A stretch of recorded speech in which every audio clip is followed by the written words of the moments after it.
আজ একটু সময় হয়েছে, তাই ফুল গাছের টবের গায়ে লাগানোর জন্য মাটি তৈরি করছি। দেখতে পাচ্ছেন এগুলি অ্যাগ্রোভেরা প্লাস গ্যানুল স্মার্ট ভ্যালু লিমিটেডের, এর সাথে অ্যাগ্রোলাইজার 82 এই জৈব যৌগটা ব্যবহার করব। সিলিকন মিশ্রিত একটি জৈব যৌগ।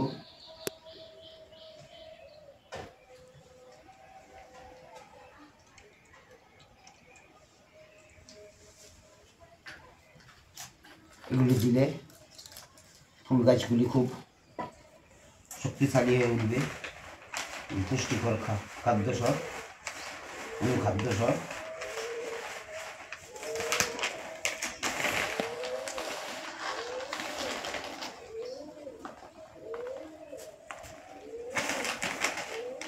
এরপর এর আগেও কিছু মিশিয়ে দিয়েছি, এখন অল্প করে দিলাম। এর সাথে কিছু গোবর সার, দেখতে পাচ্ছেন এগুলি গোবর সার। গোবর সার দিয়ে মাটিটাকে ভালো করে পাইল করে নেব।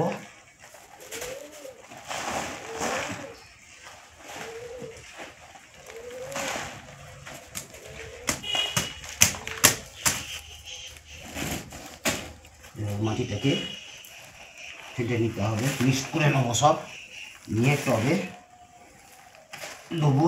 দিয়ে এখন মাটিগুলি সাথে জৈব পদার্থগুলো ভালোভাবে মিক্সড করে নিচ্ছি, অর্থাৎ মিশিয়ে নিচ্ছি। এখন দেখতে পাচ্ছে টবে সব মাটিগুলি ভর্তি করছি। টবগুলি মাটি দিয়ে ভর্তি করে রেডি করে নিচ্ছি। আজকে এই পর্যন্তই, পরের দিন গাছ বসানো দেখাবো।